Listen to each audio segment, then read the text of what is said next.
Les saludo y les abrazo a todos mis amados hermanos con la paz de nuestro Señor Jesucristo. Gracias a Dios que podemos estar juntos nuevamente. Les manda saludo el pastor Galiote, que está visitando a los hermanos de San Pedro. Me encargó que le mande saludo para todos ustedes. Amén. Gracias a Dios también por los hermanos que vinieron de Uruguay, el evangelista Richard, por el hermano que vino viajando para estar compartiendo con nosotros esta reunión de hoy y de mañana. Ojalá que puedan llevarse para el Uruguay la bendición que vinieron a buscar. Amén. Como así también 8 personas que nos visitan en esta noche por primera vez, que están entre nosotros, que Dios les pueda dar esa respuesta que uno busca, ¿no es cierto? Esas preguntas difíciles de la vida que no tienen respuesta y que nadie puede responder en la calle y que solamente nos puede contestar Dios. Y, ¿no es cierto?, la palabra del Señor que esperamos todos, que el único que nos puede hablar de una manera que nos pueda satisfacer a todos, ¿no es cierto?, siendo que a todos nos pasan distintas cosas, es Dios. Es el único que nos puede hablar de una manera que pueda darnos respuestas para todas las situaciones de todo lo que hoy estamos acá. En una sola palabra nos puede responder a todo. ¿Amén? Así que para esto vamos a ir a la palabra del Señor. Apocalipsis capítulo 3. Apocalipsis capítulo 3, verso 8.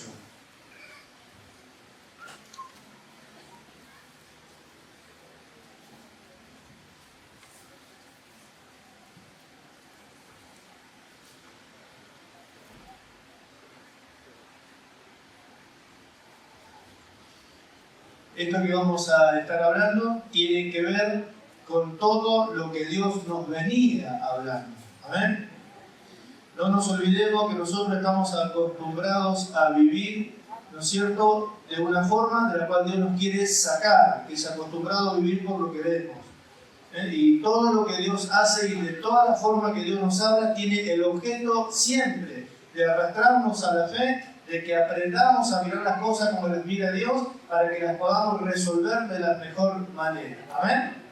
Siempre Dios nos va a hablar y va a orientar todo lo que Dios nos hable, ¿no es cierto?, hacia nuestra fe, para que nosotros podamos actuar como a Él le agrada, tener una correcta apreciación de las cosas. ¿Amén? Vamos entonces al libro de Apocalipsis, capítulo 3, verso 8. ¿Cuántos lo tienen? Amén. Damos lectura a la bendita, gloriosa, poderosa y santa palabra del Señor, en el nombre de nuestro Señor Jesucristo. ¿Y cuántos dicen amén? Amén. Dice así la palabra del Señor. Yo conozco tus obras. He aquí que he puesto delante de ti una puerta abierta, la cual nadie puede cerrar. Porque aunque tienes poca fuerza, has guardado mi palabra y no has negado mi nombre. He aquí, yo entrego de la sinagoga de Satanás a los que se dicen ser judíos y no lo son, sino que mienten. He aquí que yo haré que vengan y se postren a tus pies y reconozcan que yo te he amado. Por cuanto has guardado la palabra de mi paciencia, yo también te guardaré de la hora de prueba que ha de venir sobre el mundo entero para probar a los que moran sobre la tierra.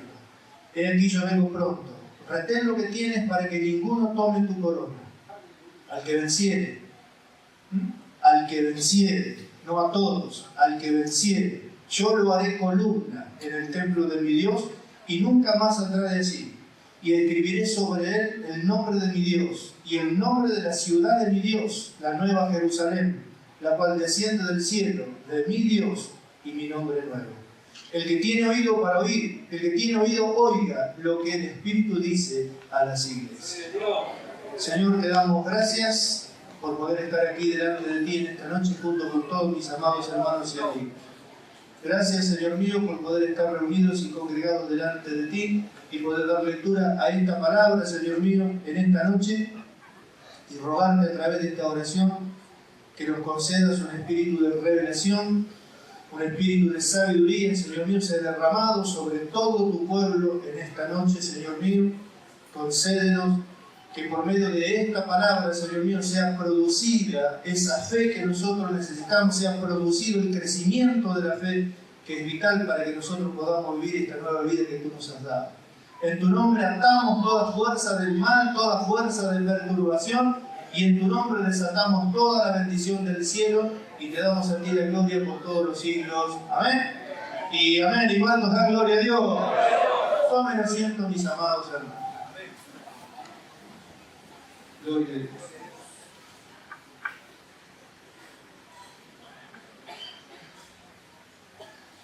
Estamos atentos.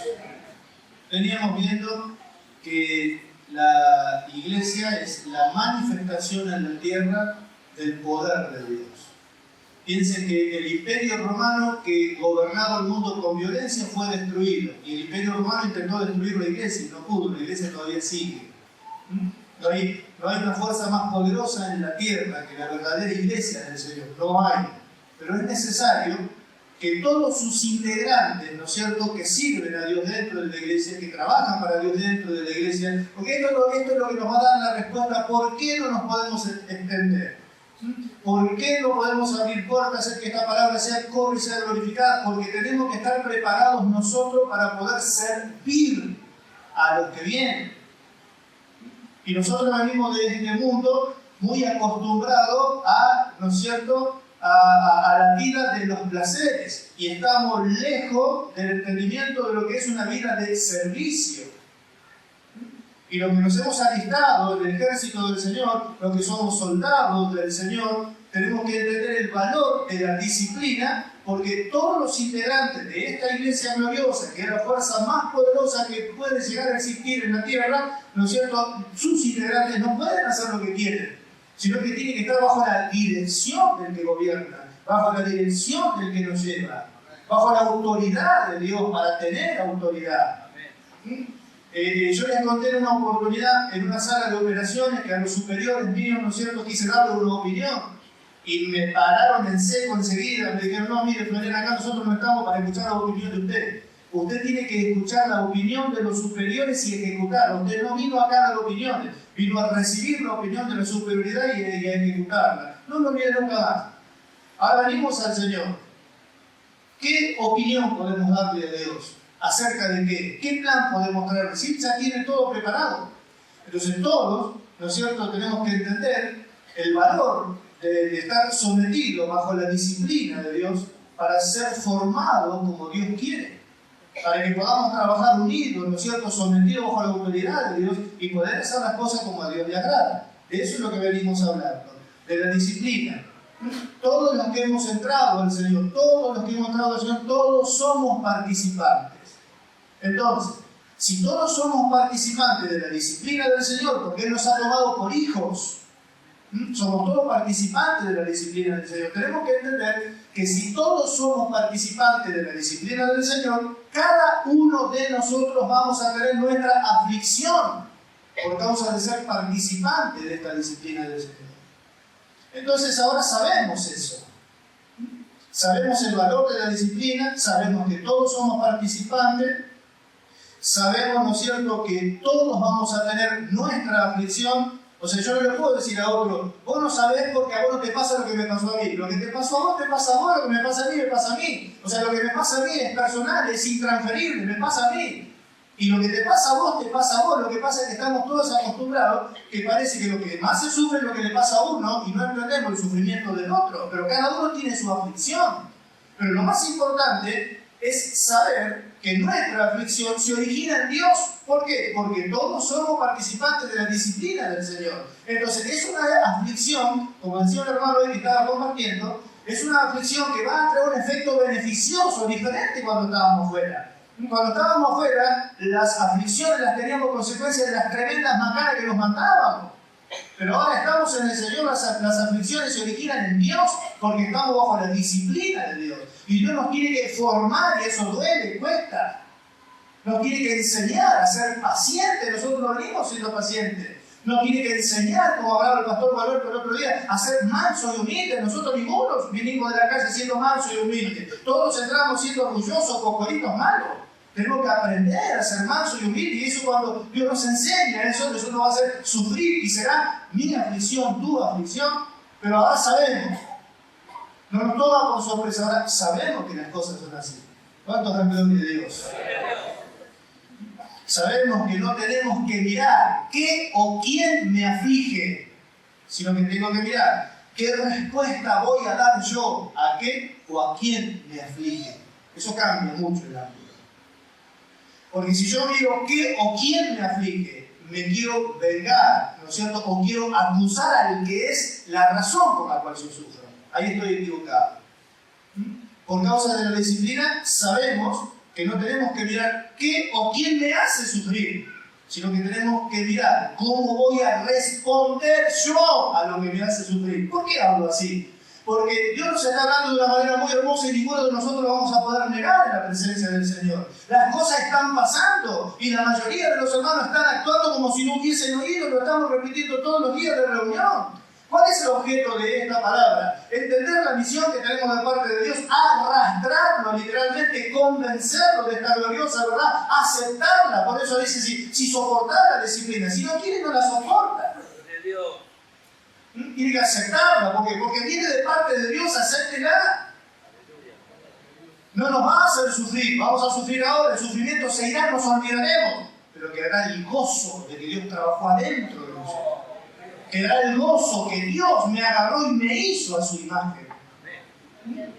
¿Cuánto dan gloria al Señor?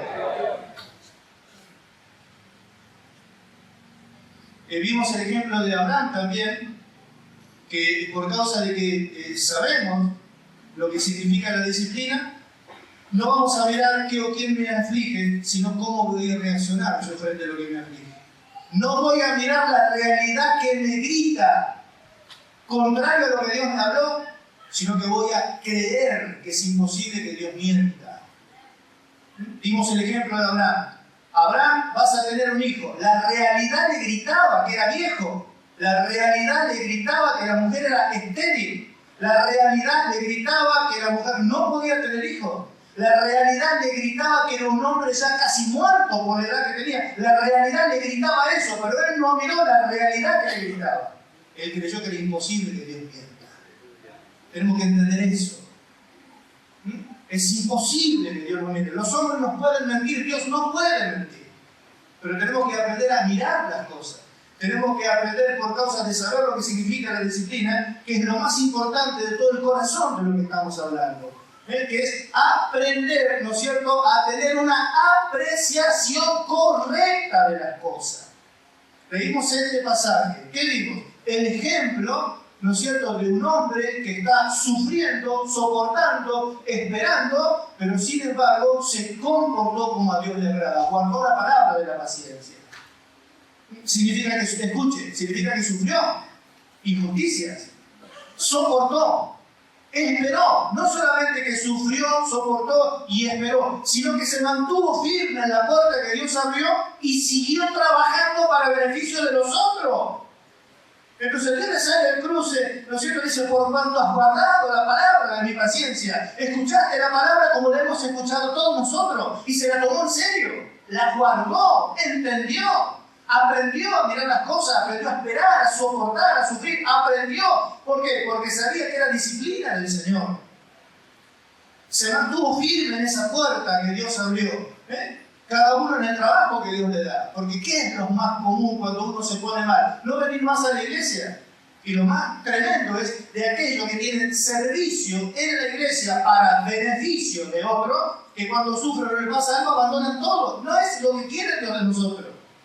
No es lo que espera Dios de un verdadero soldado de Jesucristo. A ver. ¿Cuánto da gloria al Señor?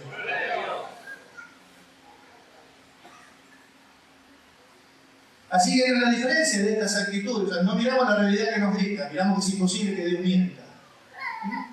¿Cuál es la diferencia de estas dos actitudes? No miro lo que me hace sufrir, sino cómo voy a responder a lo que me hace sufrir. ¿Cuál es la diferencia entre estas dos actitudes? La forma que uno tiene de apreciar las cosas. La forma que uno tiene de ver las cosas que pasan. La apreciación que uno tiene de lo que le pasa o de lo que pasa. Esa es la diferencia. Y si nosotros, escuchen, si nosotros no tenemos una apreciación correcta de lo que son las cosas, no podemos actuar con corrección. Si estamos mirando mal, si estamos juzgando por las apariencias, si estamos analizando según los sentidos humanos y el alma herida, no tenemos posibilidad de actuar bien porque estamos, ¿no es cierto?, teniendo una errónea apreciación de las cosas. Mirá lo que me hizo, ¿cómo me va a hacer eso? ¿Para qué viene a la iglesia? ¿Para qué escucha la palabra? ¿Para luego hacerme lo que me hizo? No tenemos una apreciación correcta de las cosas. Ya el hecho de decir lo que estamos diciendo muestra que estamos analizando mal las cosas.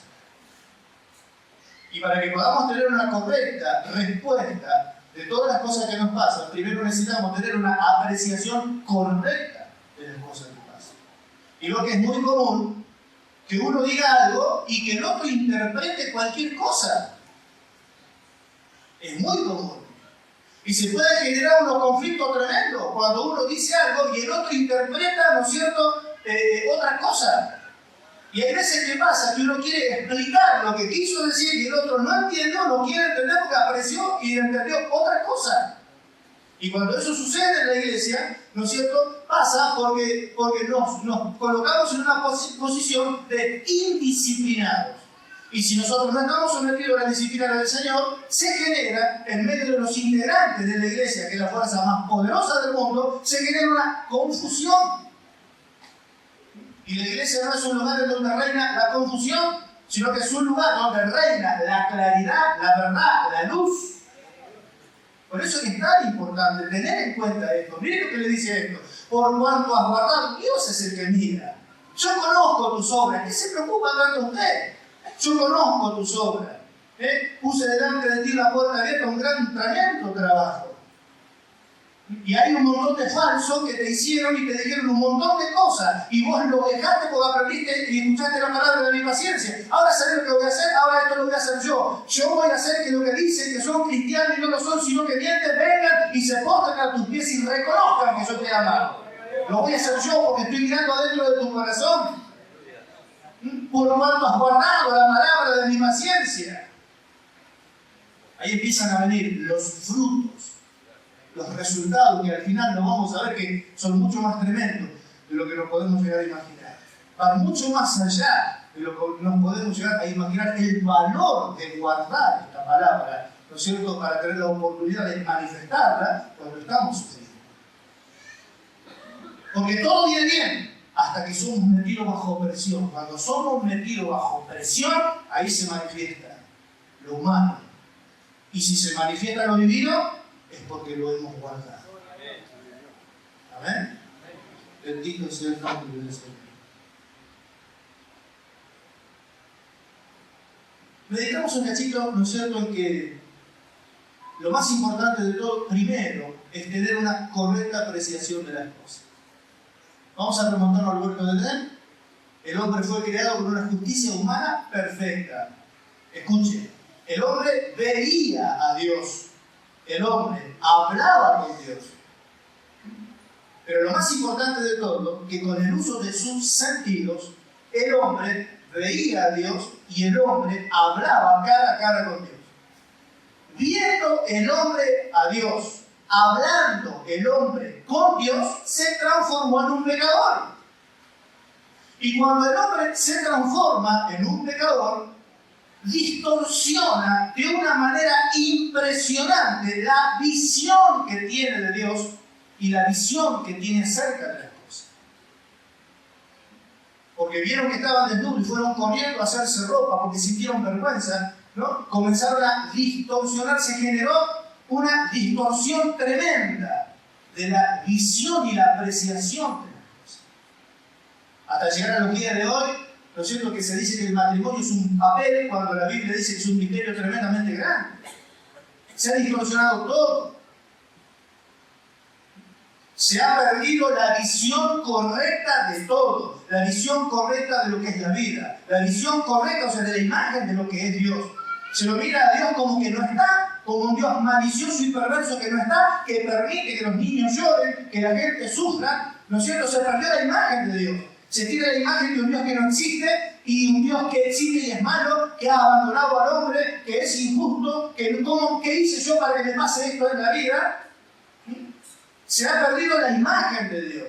Se ha perdido la verdadera imagen de lo que es la vida. Se ha perdido la verdadera imagen de la razón por la cual es el trabajo, que, ¿no es cierto?, Dios quiere que trabajemos para vivir, no vivir para trabajar. Se perdió la imagen de un montón de cosas, de todo, de la familia, de las relaciones entre las personas, ¿no es cierto?, de las relaciones sexuales que Dios ha dado como una comunicación en un matrimonio. Se ha perdido la imagen de las cosas, se ha degenerado todo.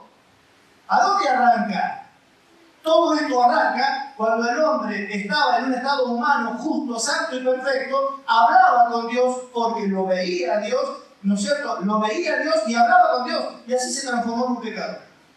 Entonces, cuando el hombre se transforma en un pecador y pierde la imagen de las cosas, pierde la verdadera esencia de cómo tiene que analizar las cosas, Dios lo introduce al hombre en el mundo de la fe, para que ya no ande más por lo que ve, sino que ande por la fe, percibiendo nuevamente la verdadera imagen de Dios, la verdadera imagen de las cosas, la verdadera realidad de las cosas. Ya Dios no quiere que el hombre ande por lo que ve, porque ya mostró. El hombre no era pecador y se transformó en un pecador viendo.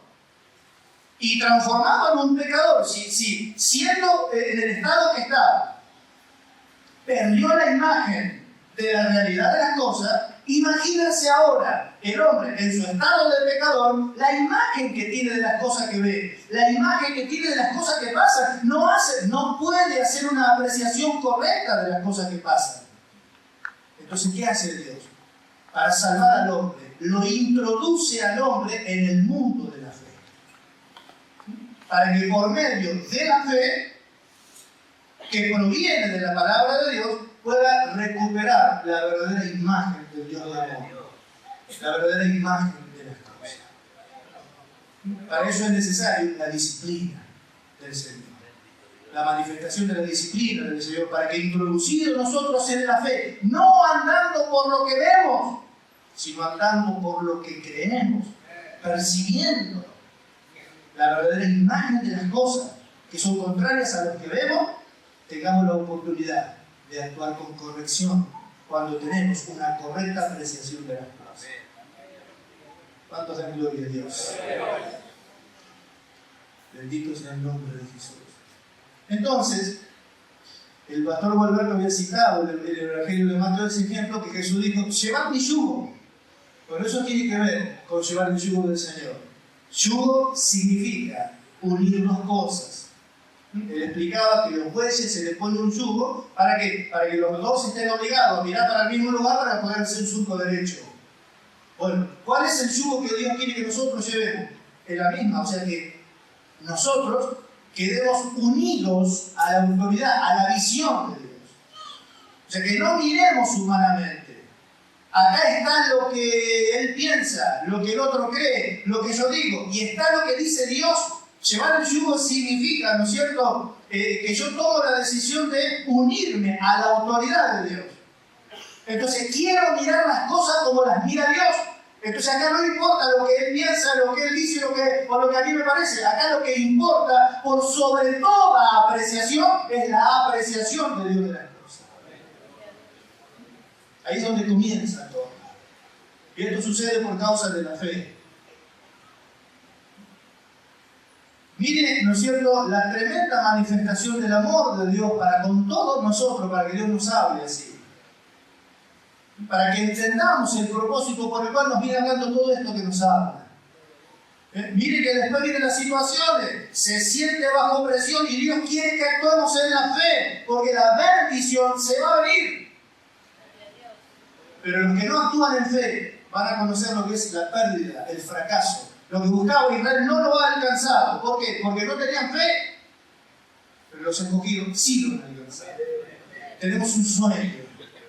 Tenemos promesas, sueños preciosísimos de Dios. Dios quiere que lo alcancemos. Si dudamos por incredulidad, no lo vamos a alcanzar. Pero si nos ayudamos a mantenernos firmes y estables en la fe, los vamos a alcanzar todos, del más pequeño al más grande. Amén. ¿Cuándo da gloria a Dios? Entonces, eso es lo que Jesús quiso decir: llevad mi yugo y aprendan. Esas son cosas que se aprenden, a ser manso, humilde. Nosotros tenemos mucho que aprender acerca de esto. Alguien nos miró y por ahí lo miró, vaya a saber por qué. Y el otro por ahí ya está pensando que lo miró y lo está ofendiendo. Es terrible cómo nos traiciona nuestra naturaleza humana. Los sentimientos, las emociones son tremendamente peligrosos. Al diablo usted le dice fuera de acá y se va, pero sentimientos, razonamientos y emociones están ahí para hostigarnos, asediarnos de forma permanente. Por eso dice, corramos con paciencia la carrera que tenemos por delante, porque el pecado nos asedia, nos persigue. Y no tiene que ver con el diablo, tiene que ver con eso que nos hostiga, nos persigue de forma permanente. Los razonamientos, emociones, sentimientos que son contrarios a la verdad de Dios. Y Dios nos quiere llevar a que tengamos un control de eso para que podamos alcanzar los sueños y las promesas. Se aprende a ser manso y humilde. Y Dios nos está enseñando a ser manso y humilde. ¿Y cuando uno muestra que es manso y humilde? Cuando está bajo presión. Acá hay un hermano que estuvo con nosotros escuchando todas estas enseñanzas. Sucedió algo que lo que él dice nada que ver con lo que pasó, pero lejos de lo que pasó. Una apreciación de las cosas tremendamente equivocada. Y lo digo delante de Dios. Pero él se afirmó en su apreciación y desapareció. No solamente que se fue, sino que arrastró toda su familia para afuera. Y encima me decía que los hermanos escuchan la palabra y no la ponen por obra. ¿Y cómo la centra esto y le está haciendo peor?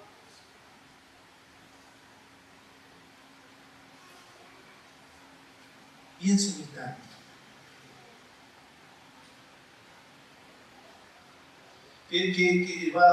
Nos va a ser causa de nuestra aflicción aprender a ser manso.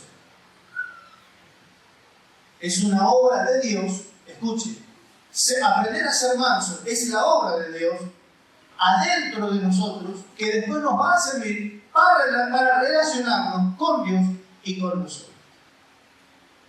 Cuando aprendemos a ser manso, lo vamos a manifestar ese aprendizaje en nuestra relación con Dios y en nuestra relación con las personas. ¿Por qué con Dios primero? Porque la respuesta será, ¿no es cierto?, que voy a aceptar la disciplina de Dios. Voy a soportar la disciplina de Dios.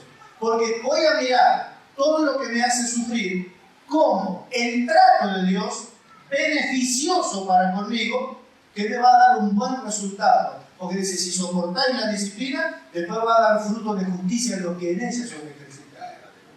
Entonces, no mira las cosas que le pasan como que Dios lo abandonó, sino que mira las cosas que le pasan como un trato de Dios para con él. Entonces, escuche, no pelea, no resiste, no contradice,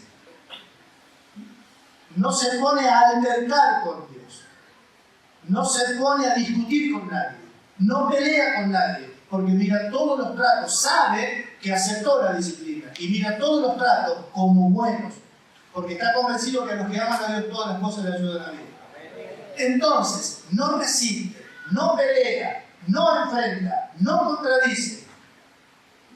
¿Qué es eso? Una persona que está aprendiendo a ser mansa para con Dios.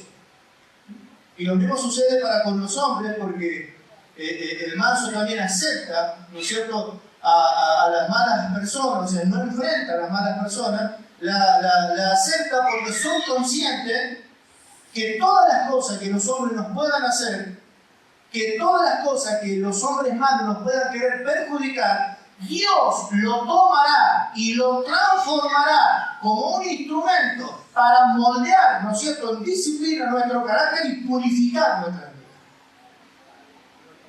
Somos conscientes de eso, por eso que lo acepta, por eso que tampoco no enfrenta ni pelea con ningún hombre.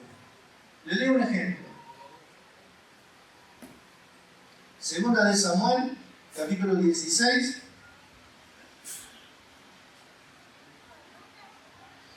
Mira todas las cosas, ¿no es cierto?, como que son permitidas por Dios y empleadas por Dios para nuestra disciplina y nuestra purificación, la purificación de los escogidos.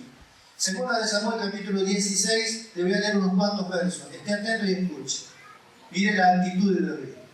Verso 5. Y vino el rey David hasta Baurim, y aquí salía uno de la familia de la casa de Saúl, el cual se llamaba Simei, hijo de Gera, y salía maldiciendo y arrojando piedras contra David y contra los siervos del rey David. Y todo el pueblo y todos los hombres valientes estaban a su derecha y a su izquierda. Y decía Simei maldiciéndole: fuera, fuera, hombre sanguinario y perverso. Jehová te ha dado el pago de toda la sangre de la casa de Saúl, el lugar del cual tú has reinado. Y Jehová ha entregado el reino en manos de tu hijo Absalón, y él de aquí sorprendido en tu maldad, porque eres hombre sanguinario. Entonces Abisai, hijo de Sarbia, dijo al rey: ¿por qué maldice este perro muerto a mi señor el rey? Te ruego que me dejes pasar y le quitaré la cabeza. Y el rey respondió: ¿qué tengo yo con vosotros, hijos de Sarbia? Si él así maldice, es porque Jehová le ha dicho que maldiga a David. ¿Quién pues dirá por qué lo haces así? Y dijo David a Abisai y a todos sus siervos: he aquí mi hijo que ha salido de mis entrañas echa mi vida. ¿Cuánto más ahora un hijo de Benjamín? Dejadle que maldiga, pues Dios se lo ha dicho. Mire que repito. Mire la apreciación que tuvo David, diferente a la apreciación que tuvieron los demás. Y encima no solamente que le habló al general del ejército, sino que le habló a todos sus siervos que entiendan que si esto está pasando es porque Dios lo permitió. Pero acá no está Dios, es un hombre malo que te está tirando piedras y te está insultando. ¡Déjalo! Déjalo, porque a mí no me puede pasar absolutamente nada que Dios no permita. Si pasó es porque Dios lo permitió. Déjenlo. ¿Sabe cómo termina la historia? Este hombre, ¿no es cierto?, murió mal, consecuencia de esto que hizo. Pero cayó en las manos de Dios. No fue David quien lo mató. David entendió, ¿no es cierto?, que todas las cosas malas que le hagan los hombres eran conscientes de que Dios podía utilizarlas justamente en ese momento. En ese momento que, aparte, no era usted ni yo, era el rey. No hacía falta ni que dé la orden, simplemente hacía así y le arrancaban la cabeza. Entonces, ¿qué pasa? Si cuando este empezó a tirarle piedra y a maldecirlo y a decirle todo esto, él reaccionaba por la ira, le hubiese cortado la cabeza y los pies. Sin embargo, no reaccionó movido por su alma dolida del que le ofendió. No miró quién le ofendía. Miró cómo iba a reaccionar él y enseñarle a los demás cómo se hace cuando aprendemos a confiar en Dios. ¿Cuándo? Cuando aprendemos a confiar en Dios. Dejar. Si sucede es porque Dios lo permitió. Él sabrá por qué. Yo ahora no entiendo, pero después lo voy a entender. ¿Cuántos dan gloria a Dios? Entonces, vamos de vuelta a nuestro. Piense. ¿Cuánto valor puede tener para cada uno de nosotros el entender esto? ¿A dónde nos puede llevar, ¿no es cierto?, el entender el valor de esa palabra de la paciencia, que nos lleva a sufrir, a soportar, a esperar, pero a no dejar el trabajo en beneficio de los demás, a seguir haciéndolo? Mira dónde nos puede llevar. Verso 8.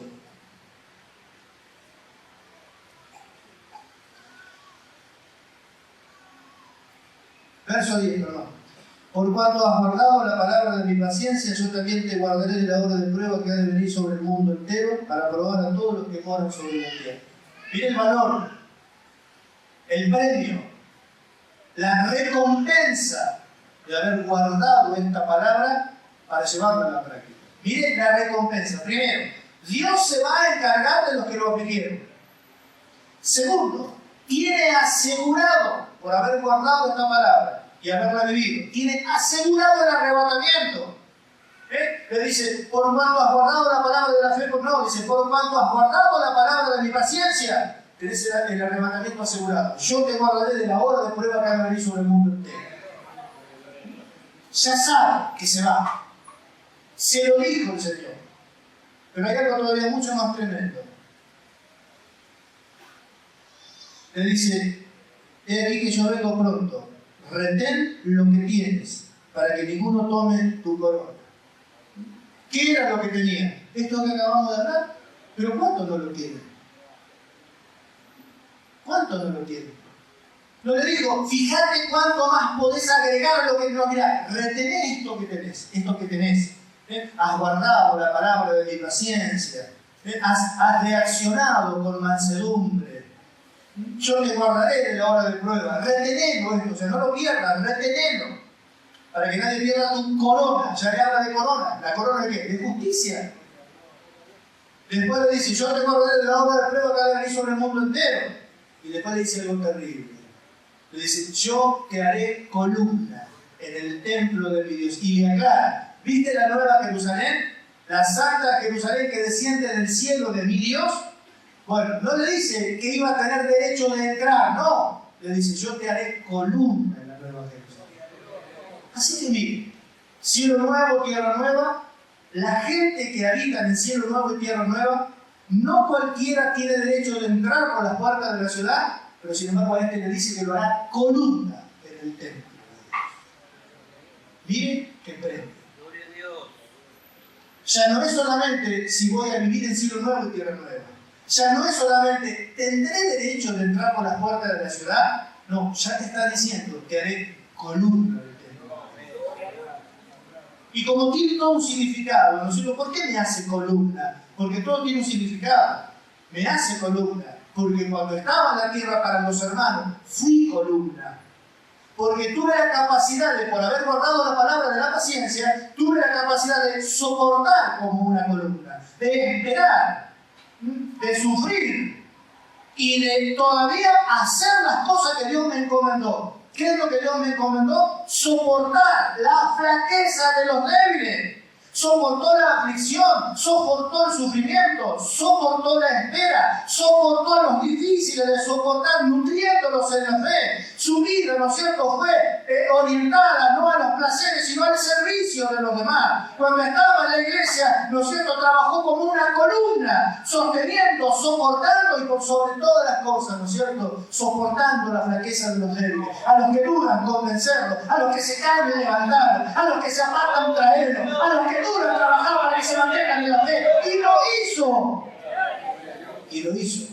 Pero Dios no lo libró de su aflicción, mientras Él trabajaba por librar de la aflicción a los demás. Es tremendo esto.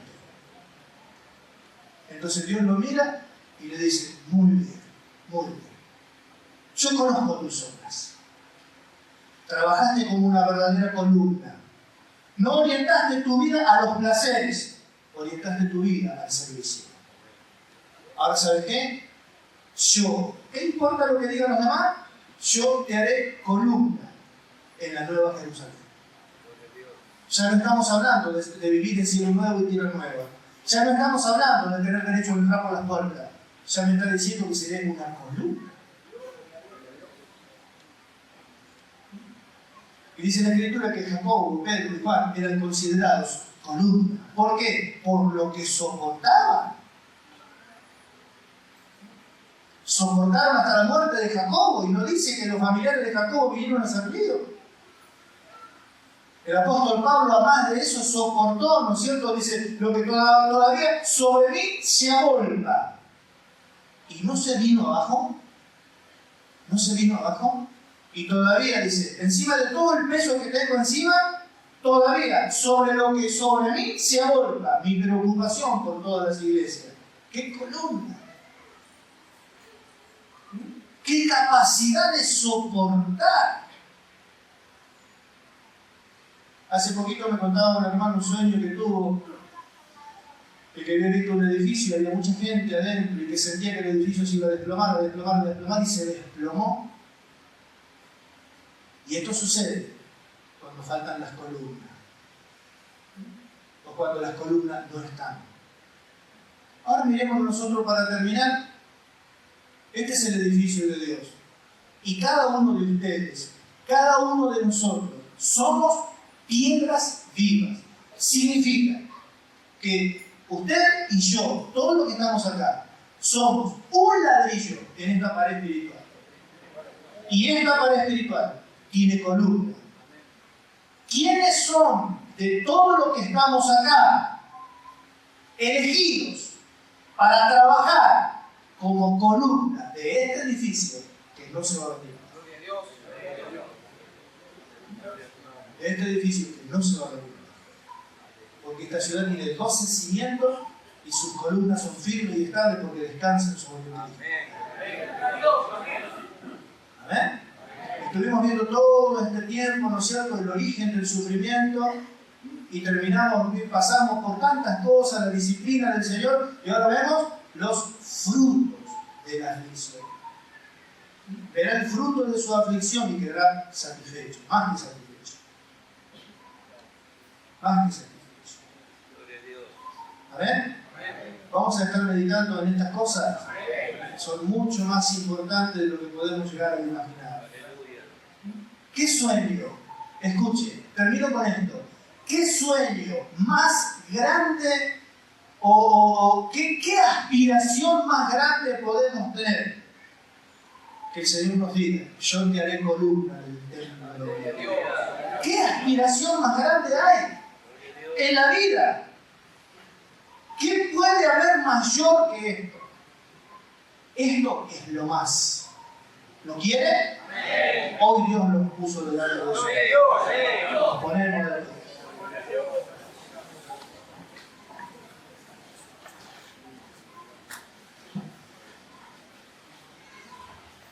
Oramos.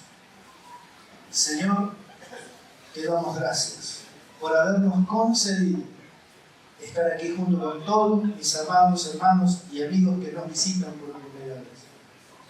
Gracias, Señor mío, por poder oírte en estos términos, poder recibir con fe, que es lo que te ruego que no le haya faltado a nadie, y del más pequeño al más grande, Señor mío. La fe que tú nos has dado y esa gracia que te ruego que tú me des de poder estar y vivir para el beneficio y el crecimiento de la fe de mis amados hermanos. Concédenos a los que te servimos esta gracia. Esta gracia, Señor mío, de que si estamos aquí en la tierra, sea para el provecho y el gozo de la fe de los santos, Señor mío. Ayúdanos en estos tiempos tan difíciles, de tanta debilidad, de tantos edificios que por débiles y por falta de columna se caen. Hacer cada uno de nosotros esa columna, primero en nuestra casa, y luego en la casa más gloriosa, de la cual podemos ser participantes, siendo cada uno de nosotros un adoquín, una piedra viva de este glorioso edificio, Señor mío, que es esta nueva santa ciudad de Jerusalén que desciende del cielo. Te doy gracias, Señor amado. Gracias, misericordia y paz sean multiplicadas sobre todo tu pueblo, en el nombre de Jesús. Amén. Y amén. ¿Y cuántos dan gloria a Dios? Vamos a adorarle.